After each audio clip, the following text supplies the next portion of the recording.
அந்த அளவுக்கு வைராக்கியம், അത്രത്തോളം ഇഷ്ടതയുണ്ടായിരുന്നു.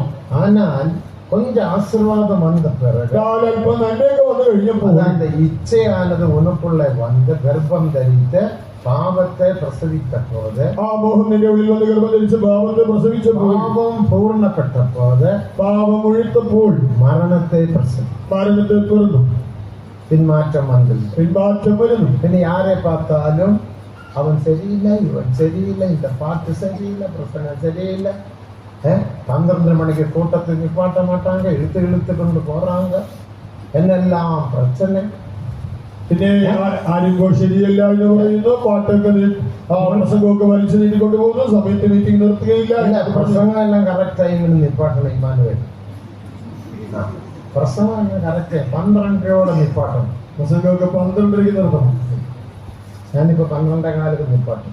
ഞാൻ 12 ഞാൻ ഇഴുക്കുന്നവൻ ഞാൻ വലിച്ചു നീട്ടുമായിരുന്നു. കാരണം ഡയബറ്റീസുകാരുടെ കഷ്ടങ്ങൾ ഇപ്പൊ എനക്ക് தெரியும். ഇപ്പൊ പ്രമേഹ രോഗികളുടെ വാർഡുകൾ ഇരിക്കാം. ഇതപ്പൻ കാല് വലിക്കും, കാല് വേദന തുടങ്ങി. കുറച്ച് നേരത്തോളം ഉட்காരണം, അല്പസമയത്തിൽ ഞാൻ ഇവിടെ പോയി ഉட்கார்ந்தாலும் വലിച്ചിട്ടേ இருக்கும். ഇരുന്നാലും വേദനയുണ്ട്. ആനാലും അത് വലിയ പൊറുപ്പെടുക്കാமல் ആ വേദന ഞാൻ ഗണ്യമാക്കാതെ ഒരു 3 വാരமாக இந்த பிரச்சனை வந்தது. 3 ആഴ്ചയായി. 2007 വന്ന ഒരു പ്രശ്നം 2007 മുൻപ് ഉള്ളതാണ്. ദേവനക്ക് മഹിമ. ദൈവത്തിന് മഹത്വം. ഒരു പ്രസംഗം മുടിച്ച ഉടനെ, ഒരു പ്രസംഗം കഴിഞ്ഞുടനെ 2 കാല് യാനക്കാല് പോലെ മാറി. 2 കാലും നൊന്ത് വന്നതുപോലെയാണ്. ആർക്കും தெரியாது, ആർക്കും അറിയില്ല. എല്ലാം നമ്മൾ പൊട്ടി നമ്മളിങ്ങനെ പറഞ്ഞ് ഘോഷിക്കേണ്ടതില്ല. അപ്പോ പ്രസംഗം ഇല്ല, പ്രസംഗം ഇവിടെ, വീട് അന്ത ലാസ്റ്റില്, വീട് ലാസ്റ്റ്. അതുവരെ എന്നെ തൂക്കിയിട്ട് പോവാൻ, അതുവരെ അവർ എടുത്തോണ്ട് പോകും. എനിക്ക് നടക്കാൻ മുടിയാതെ, നടക്കാനാവില്ല. 2007 മുതൽ തുടങ്ങിയ പ്രശ്നം താൻ 2 കാല്. അന്ന് ആരംഭിച്ച വർഷമാണ് 2 കാലിൽ പോയി. ആനാലും ദേവനുടെ ഊഴിയത്തെ നിപ്പാട്ടാമൽ, എന്നാലും കർത്താവിന്റെ വേല മുടക്കാതെ, അതൊരു വലിയ പ്രശ്നയാക എടുക്കാമൽ, അതിനെ വലിയ കാര്യമായി എടുക്കാതെ ദേവൻ ഉദവി ചെയ്തു. ഇതുവരെ ദൈവം സഹായിക്കുന്നു. അപ്പോ உலகம் என்பது கண்களின் இச்சை, ஜீவனத்தின் பெருமை. ലോകമെന്നാൽ ജഡമോഹം, കൺമോഹം, ജീവനത്തിന്റെ ദയവ് ചെയ്ത് தேவைக்கு எல்லாம் വാങ്ങിക്കൊള്ളുക. ദയവായി നിങ്ങളുടെ ആവശ്യത്തിനെല്ലാം വാങ്ങൂ. ഇനി മലയാളത്തിൽ വായിക്കണം. യാക്കോബ് 1:14-15. ഓരോരുത്തർ പരീക്ഷിക്കപ്പെടുന്നത് സ്വന്തം മോഹത്താൽ ആകർഷിച്ചു വശീകരിക്കപ്പെടുകയാകുന്നു. സ്വയ ഇച്ഛയിനാൽ എതിർക്കപ്പെട്ട് സിക്കൊണ്ട് ശോധിക്കപ്പെടുகிறான். മോഹം ഗർഭം ധരിച്ച്, അതിന് പിൻപെന്നില്ല, അത് മുഖ്യமான അർത്ഥം. അതിന് വലിയ അർത്ഥമുണ്ട്. പിൻപ് அந்த இச்சையானது கர்ப்பம் தரித்து அந்த பொருள் போய்விடும். ആ സാധനമൊക്കെ പോയി കഴിഞ്ഞു. இந்த കപ്പ് ഉടഞ്ഞു പോയിരിക്കും, കപ്പ് പൊട്ടിക്കാണ്. ഇപ്പൊ കപ്പും ഇല്ല, പേനയും ഇല്ല, കപ്പൊന്നും അവിടെ ഇല്ല. അത് പ്രശ്നയില്ല. അതല്ല കാര്യം. அந்த இச்சை, ആ മോഹമാണ്, அது உனக்குள்ள வந்து விட்டது. അത് നിന്റെ ഉള്ളിൽ വന്നു കഴിഞ്ഞു. பின்பு இச்சையானது கர்ப்பம் தரித்து, പിന്നെ മോഹം ഗർഭം ധരിച്ച് അടുത്ത പാപത്തെ പ്രസവിക്കും. പാപത്തെ പ്രസവിക്കും. പാപം പൂർണ്ണപ്പെടുമ്പോത്, പാപം ഒഴുത്തിട്ട് മരണത്തെ പിറന്നു, മരണത്തെ പ്രസവിക്കും. ഇതാണ് ഇന്ത്യക്ക് നമ്മുടെ ജീവിതത്തിലെ പിന്മാറ്റത്തിற்கு കാരണം. ഇന്നത്തെ നമ്മുടെ ജീവിതത്തിലെ പിന്മാറ്റത്തിന് പണം തേവ. പണമൊക്കെ നമുക്ക് ആവശ്യം. പണം വന്നതിനാൽ ഉന്റെ പ്രതിഷ്ഠയെ ഉടക്കലാകാതെ, പണം വന്നത് കഴിഞ്ഞ പ്രതിഷ്ഠകളെ തകർക്കരുത്. ദേവനക്ക് മഹിമ. ദൈവത്തിന് മഹത്വം. ഊഴിയர்களுം പണത്തിനാൽ ഉങ്ങൾ പ്രതിഷ്ഠയെ ഉടക്കലാകാതെ. ശുശ്രൂഷകരായാലും പണം കൊണ്ട് നിങ്ങളുടെ പ്രതിഷ്ഠയെ വലിയ വലിയ വീടെല്ലാം കെട്ട വേണ്ടി ആവശ്യമില്ല. വലിയ വീടുകളൊന്നും പണിയേണ്ട ആവശ്യമില്ല. നമുക്ക് തങ്കറത്തുക്ക് ഒരു വീട്, പാർക്കാനൊരു വീട്, വലിയ ഗേറ്റ് എല്ലാം പോട വേണ്ടി ആവശ്യം. വലിയ ഗേറ്റുകളൊന്നും വേണ്ട. ഒരു ഗേറ്റ്, ഒരു ഗേറ്റ് ആവശ്യമാണ്. പെരുമയ്ക്ക് ഒന്നും ചെയ്യാതെ, ആകയാൽ പൊങ്ങച്ചത്തിനായി ഒന്നും ചെയ്യരുത്. ദേവനക്ക് മഹിമ. ദൈവത്തിന് മഹത്വം. പാതുകാപ്പുക്കാക മതിൽ കെട്ടിക്കൊള്ളുന്ന, ഗേറ്റ് പോട്ടുകൊള്ളുക. സംരക്ഷണത്തിനായി മതിൽ പണിയാം, ഗേറ്റ് വയ്ക്കാം.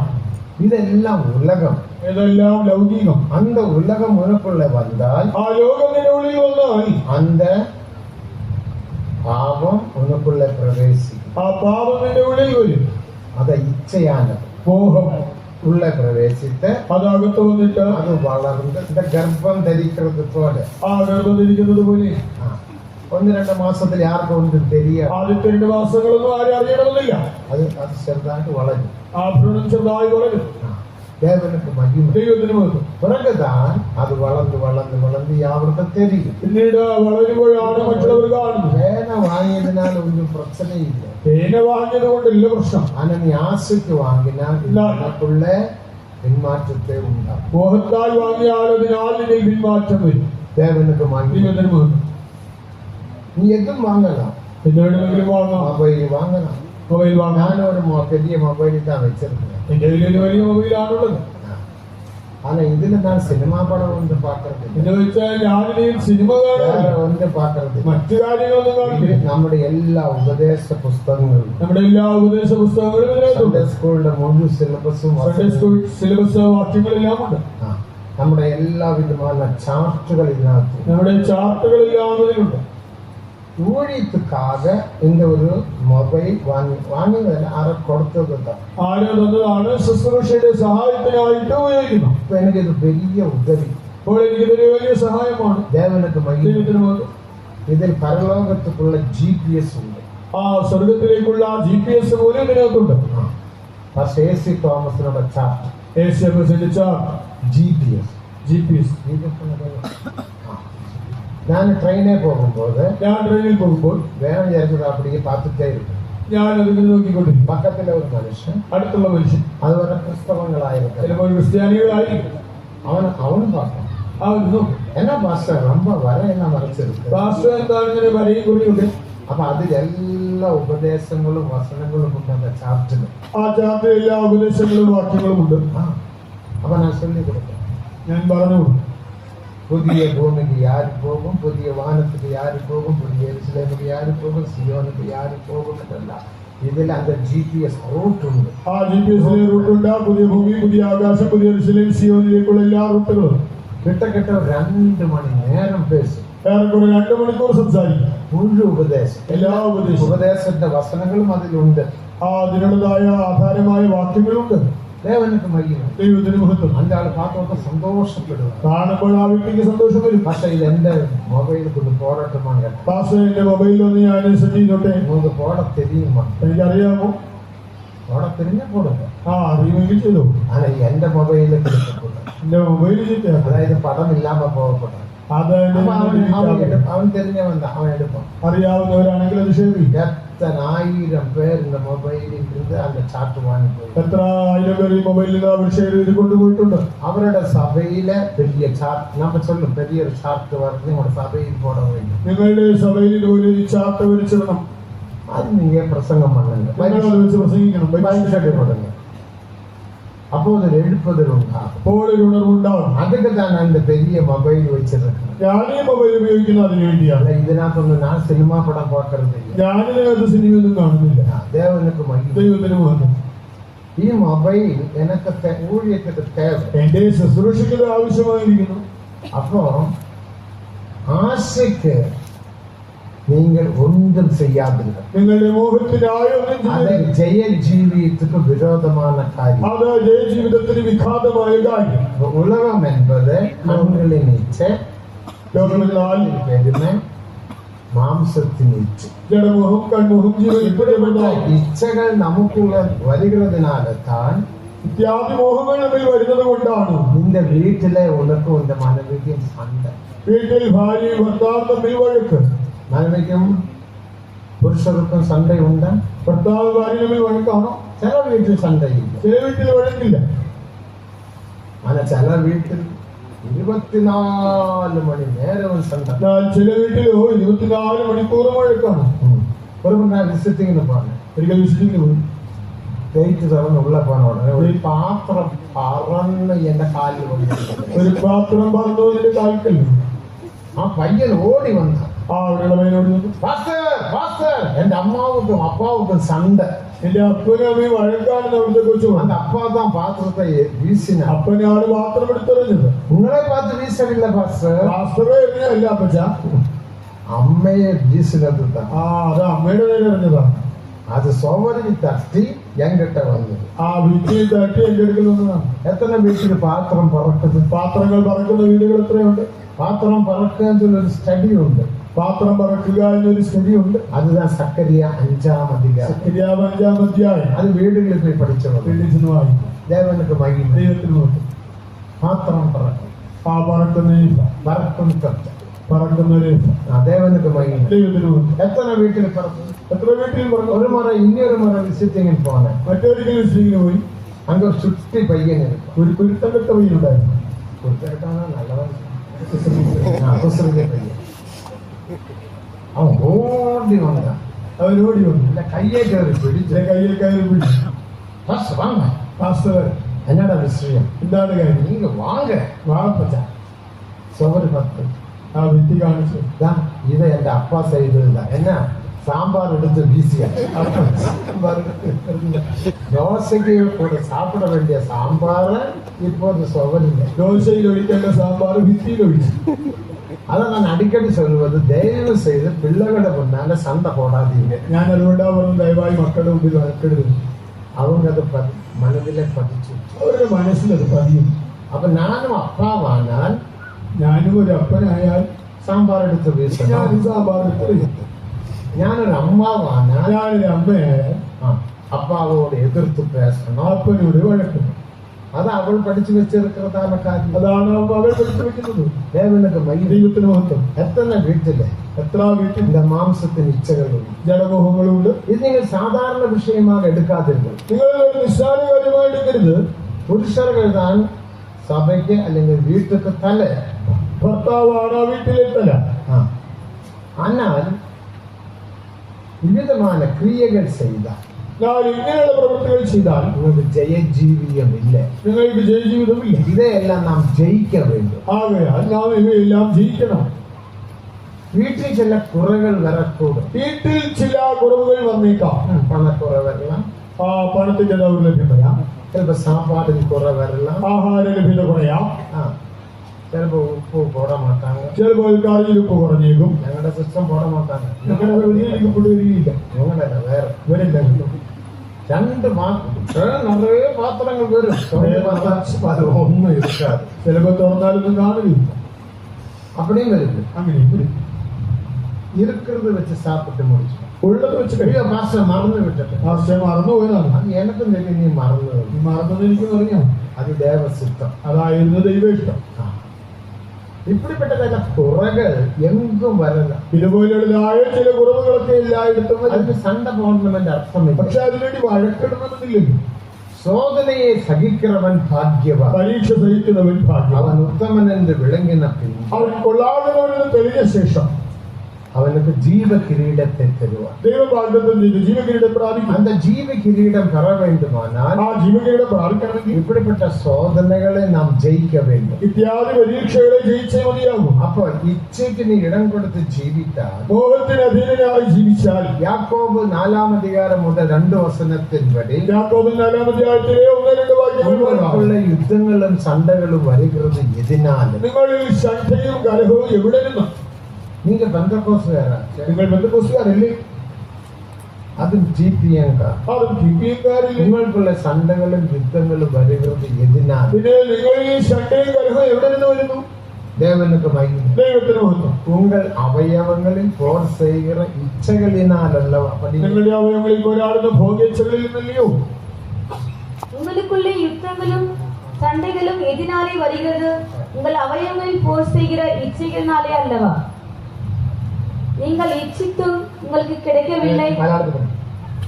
നിങ്ങളിൽ ശണ്ടയും കലഹവും എവിടെ നിന്ന്? നിങ്ങളുടെ അവയവങ്ങളിൽ പോരാടുന്ന ഭോഗ ഇച്ഛകൾ നല്ലയോ? നിങ്ങൾ മോഹിച്ചിട്ടും പ്രാപിക്കുന്നില്ല. നിങ്ങൾ കൊല്ലുകയും അസൂയപ്പെടുകയും ചെയ്തിട്ടും ഒന്നും സാധിക്കുന്നില്ല. നിങ്ങൾ കലഹിക്കുകയും ശണ്ടയിടുകയും ചെയ്തിട്ടും യാചിക്കായ്ക കൊണ്ട് കിട്ടുന്നില്ല. ദൈവത്തിന് മഹത്വം. உங்களுக்குள்ள யுத்தங்களும் சண்டைகளும் வருகிறது எதினால? നിങ്ങളിൽ ശണ്ഠയും കലഹവും എവിടെ നിന്ന്? உங்கள் அவயவங்களில் போர் செய்கிற இச்சைகளினால. നിങ്ങളുടെ അവയവങ്ങളിൽ പോരാടുന്ന ഇച്ഛകളിൽ നിന്നല്ലയോ? இந்த டேபிள் கொஞ்சம் மாற்றணும்.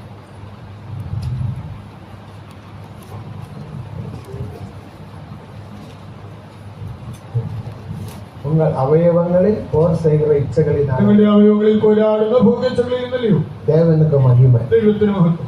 അതിനകത്ത് നമ്മുടെ വീടുകളിൽ സണ്ടകൾ. അതുകൊണ്ടാണ് വീടുകളിൽ വഴക്ക്. അതൊരു കെട്ടിത്തന്നമല്ല, അതൊരു മിടുക്കല്ല. അതുകൊണ്ട് ജീവിതത്തിൽ ബലവീനം. അത് നിന്റെ ജീവിതത്തിലെ ദൗർബല്യമാണ്. ദേവൻ ഒന്നേ പാർത്ത് ദുഃഖപ്പെടുക. ദൈവം നിന്നെ ദുഃഖിക്കുന്നു. ദേവനൊക്കെ മഹിമ. ദൈവത്തിന് മഹത്വം. ആയാൽ ഇപ്പിടിപ്പെട്ട ഇച്ഛകളിന്മേൽ നാം ജയത്തെ പെറ്റുകൊള്ളവേ. ആകയാൽ ഇത്യാദി മോഹങ്ങളുടെ മേൽ ജയമെടുക്കണം. അപ്പോ ജയജീവിയം എന്നത്, ആകയാൽ ജയജീവിതം എന്നത് ഉലകത്തിന്മേൽ, മാംസത്തിന്മേൽ, പിശാസിന്മേൽ ജയത്തെ പെറ്റുകൊള്ളുന്നത്. ലോകം, ജഡം, സാത്താൻ ഇവയുടെ മേൽ ജയം പ്രാപിക്കുന്നത്. അതാ ജയജീവിയം. ഇതാണ് ജയജീവിതം. அந்த ஜெயஜீவியம் நாம் பெற்றுக்கொள்ளவே. ആ ജയജീവിതം നമ്മൾ പ്രാപിക്കണം. இனி அடுத்தபடியாக അടുത്തതായിട്ട് இந்த ஜெயத்தை எப்படி பெற்றுக்கொள்ளலாம்? എങ്ങനെ ജയം പ്രാപിക്കാം? எப்படி பெற்றுக்கொள்ளலாம்? എങ്ങനെ ജയമെടുക്കാം? பல விதத்தில் பெற்றுக்கொள்ளலாம். പല നിലയിൽ പ്രാപിക്കാം. ஒவ்வொரு பாயிண்டாக சொல்லி போகிறோம். ഓരോ പോയിന്റ് പറഞ്ഞു വിടാം. 1 யோவான் 5ஆம் அதிகாரம் 1 യോഹന്നാൻ 5-ാം അധ്യായം 4ஆம் வசனத்தை வாசிக்கும் போது, 4-ാം വാക്യം വായിച്ചാൽ, உங்கள் விசுவாசமே உலகத்தை ஜெயிக்கும் ஜெயம். ലോകത്തെ ജയിക്കുന്ന ജയം നിങ്ങളുടെ വിശ്വാസം തന്നെ. விசுவாசத்தினால் நாம் உலகத்தை നമുക്ക് ஜெயிக்கலாம். ആ വിശ്വാസത്താൽ ലോകത്തെ ജയിക്കാം. தேவனுக்கு மகிமை. ദൈവത്തിന് മഹത്വം. அதான் தேவன் நமக்கு ஒரு விசுவாசம் தந்திருக்கிறார். ദൈവം നമുക്കൊരു വിശ്വാസം തന്നിട്ടുണ്ട്. வாசிங்க 1 யோவான் 5:4. 1 യോഹന്നാൻ 5:4 വായിക്കാം. தேவனால் பிறப்பதெல்லாம் உலகத்தை ஜெயிக்கும் நம்முடைய விசுவாசமே உலகத்தை ஜெயிக்கிற ஜெயம். உலகத்தை ஜெயிக்கிற ஜெயம். ലോകത്തെ ജയിക്കുന്ന ജയമോ നമ്മുടെ വിശ്വാസം. அப்ப விசுவாசம் நமக்கு தேவை. ആകയാൽ വിശ്വാസം വേണം. அப்ப நீங்க கேட்கலாம், பாஸ்டர் எனக்கு விசுவாசம் உண்டு, ഇപ്പോൾ നിങ്ങൾ പറഞ്ഞേക്കാം, ഭാഷ എനിക്ക് വിശ്വാസം ஆனா எனக்கு ஜெயம் இல்லை. എന്നിട്ട് എനിക്ക് ജയമില്ലല്ലോ. கோபத்தின்மேல் ஜெயம் இல்லை, കോപത്തിന് മേൽ ജയമില്ല, எரிச்சலின்மேல் ஜெயம் இல்லை, നീരസത്തിൽ ജയമില്ല, எனக்கு பிடிக்காத ஒரு காரியம் பார்த்தால் உடனே எனக்கு ஜெயம் இல்லாம, ഇഷ്ടമില്ലാത്ത കാര്യം കണ്ടാൽ എന്റെ ജയമൊക്കെ പോകും. நான் ஜெபிக்கிறேன், പ്രാർത്ഥിക്കാറുണ്ട്, சபையில் போய் சாட்சி சொல்றேன், സഭയിൽ സാക്ഷി പറയാറുണ്ട്, சுத்திகரிப்பு கூட்டத்துக்கு உண்மையாக என்னை நான் தாழ்த்தி சுத்திகரிச்சு, ശുദ്ധീകരണങ്ങളിൽ വിശ്വസ്തയോടെ എന്നെ താഴ്ത്തി പ്രാർത്ഥിക്കുന്നു. ஆனா எனக்கு அந்த ஆவி என்னை விட்டு போகிறது இல்லை. എല്ലാരും ഈ ആത്മാവിനെ വിട്ടു പോകുന്നില്ല. எனக்கு விசுவாசம் உண்டு, എനിക്ക് വിശ്വാസമൊക്കെ ഉണ്ട്, ஆனா ஜெயம் இல்லை. പക്ഷെ ജയമില്ല. இதுக்கு காரணம் என்ன என்று நீங்க கேட்கலாம். എന്താണ് കാരണം എന്ന് ചോദിച്ചേക്കാം. தேவனுக்கு மகிமை. ദൈവത്തിന് മഹത്വം. அதனாலதான் 2 வித விசுவாசம் உண்டு. 2 വിധ വിശ്വാസമുണ്ട്. எழுதிയെടുത്തുകൊള്ളുക. കുറിച്ചെടുക്കണം. 2 വിധ വിശ്വാസം. 2 വിധ വിശ്വാസം. ഞാൻ നിർത്തി പേസണം. ഞാൻ നിർത്തിയാണ് പറയുന്നത്. தேவனுக்கு மகிமை. ദൈവത്തിന് മഹത്വം. என்ன விசுவாசம்? എന്താണ്? இதை ஒரு உதாரணமாக இயேசு சொன்னார். യേശു ഉദാഹരണമായിട്ട് പറഞ്ഞു. മത്തേയു 21-ാം അധികാരം 28, 29, 30 വചനങ്ങളെ വാസിക്കുമ്പോൾ, മത്തായി 21-ാം അധ്യായത്തിൽ 28, 29, 30 വാക്യങ്ങൾ. മത്തേയു 21, 28, 29, 30. മത്തായി 21-ാം അധ്യായം 28, அங்கே 29, ஒரு 30. மனுஷனுக்கு 2 പിള്ളകൾ இருந்தார். അവിടെ ഒരു വ്യക്തിക്ക് 2 പുത്രന്മാരുണ്ടായിരുന്നു. കട്ടകുമാരന്റെ കഥയല്ല, ഇതാ മുടിയനായ പുത്രന്റെ കഥയല്ല. വേറെ 2 പിള്ളകൾ. വേറെ 2 പുത്രന്മാർ. மூத்தவனை பார்த்து, മൂത്തവനോട് நீ தோட்டத்தில் போய் வேலை செய்ய என்று சொன்னான். വിനോദിന്റെ തോട്ടത്തിൽ പോയി വേല ചെയ്യാൻ പറഞ്ഞു. ஆனால் அவன் சொன்னான், நான் போகிறேன். അവൻ പോകാമെന്ന് പറഞ്ഞു. ஆனா அவன் போகவில்லை. പക്ഷെ അവൻ പോയില്ല. രണ്ടാമത്തവനെ பார்த்து, രണ്ടാമത്തവനോട് நீயும் தோட்டத்தில் போய் வேலை செய்ய. "നീ തോട്ടത്തിൽ പോയി വേല ചെയ്യുക എന്ന് പറഞ്ഞു. அவன் போகிறேன் என்று சொல்லி, അവൻ പോകില്ല എന്നും போகிறேன், പോകാമെന്ന് പറഞ്ഞു. அவன் போய் അവൻ പോയി வேலை செய்தான். വേല ചെയ്തു. அப்ப கேட்கிறான், இவள் யார் எனக்கு கீழ்ப்படிந்த നീ குமாரன்? ആരാണ് എന്നെ അനുസരിച്ച മകൻ? അല്ലെങ്കിൽ ജയജീവിയമുള്ളവൻ யார்? അഥവാ ജയജീവിതമുള്ളതാൻ தேவனுக்கு மகிமை. ദൈവത്തിന് മഹത്വം. ഇതിന് നാം കற்றுകൊള്ളുகிற സത്യം என்ன? നാം പഠിക്കേണ്ട സത്യം എന്ത്? വാസിங்க മലയാളത്തിൽ. ഒരു മനുഷ്യന് 2 പുത്രന്മാർ ഉണ്ടായിരുന്നു. ആ. അവൻ ഒന്നാമത്തവന്റെ അടുക്കൽ ചെന്നു, ആ. മകനെ, ഇന്ന് എന്റെ മുന്തിരിത്തോട്ടത്തിൽ പോയി വേല ചെയ്യുക എന്ന് പറഞ്ഞു. ആ. എനിക്ക് മനസ്സില്ല എന്ന് അവൻ ഉത്തരം പറഞ്ഞു. മനതില്ല. എങ്കിലും പിന്നത്തേതിൽ അനുദപിച്ചു അവൻ പോയി. അനുദപിച്ച് അവൻ പോയി. രണ്ടാമത്തവന്റെ അടുക്കൽ അവൻ ചെന്നു. ആ. അങ്ങനെ തന്നെ പറഞ്ഞപ്പോൾ, ഞാൻ പോകാം അപ്പ എന്ന് അവൻ ഉത്തരം പറഞ്ഞു. ആ. പോയില്ലതാൻ. പോയില്ലതാണ്. ഈ 2 പേരിൽ 2 പേരിൽ ആർ ആകുന്നു അപ്പന്റെ ഇഷ്ടം ചെയ്തത്? அதாவது ஜெயஜீவியம் செய்தது யாரு? ആരാണ് ഇതിൽ ജയജീവിതം ചെയ്തു? மூத்தவன் சொன்னா, நான் போகிறேன், நான் போக மாட்டேன். ഞാൻ എനിക്ക് മനസ്സില്ലെന്ന് പറഞ്ഞു. പിന്നെ അവൻ പോയില്ല. പക്ഷേ പോയി. രണ്ടാമത്തെ ഞാൻ പോകുகிறேன். രണ്ടാമത്തെ പോകാമെന്ന് പറഞ്ഞു, അവൻ പോകരുത്. പക്ഷെ പോയില്ല. ഇതിൽ യാര് തകപ്പനുടെ സിദ്ധം ചെയ്തു? അപ്പന്റെ ഇഷ്ടം ചെയ്തതിൽ ആരാണ്? യേശു சொன்ன ഒരു ഉപമ. നമ്മുടെ യേശു പറഞ്ഞൊരു ഉപമ.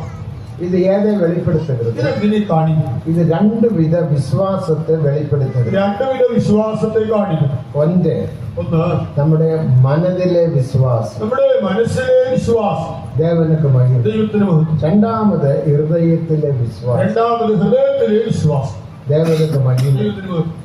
അപ്പൊ മനതിലെ വിശ്വാസം എന്ന് എന്താണ് മനസ്സിലെ വിശ്വാസം? മൂത്ത കുമാരൻ சொன்னா ഞാൻ പോക മാട്ടേன். മൂത്തവൻ ഞാൻ പോകയില്ല എന്ന് പറഞ്ഞു, ആണോ അവൻ പോയില്ല. പക്ഷെ പോയി. രണ്ടാമത്തെ മൊത്തം ഞാൻ പോകുகிறேன், രണ്ടാമത്തെ പോകാമെന്ന് പറഞ്ഞു, അവൻ പോകവില്ല. പോയില്ല. അപ്പൊ ഇതിലേത് വിശ്വാസം? ഇതിലേതാണ് വിശ്വാസം? ഒന്ന് ഹൃദയ വിശ്വാസം, ഒന്ന് ഹൃദയത്തിലെ വിശ്വാസം, രണ്ടാമത് മനതിലെ വിശ്വാസം. രണ്ടാമത്തേത് മനസ്സിലെ.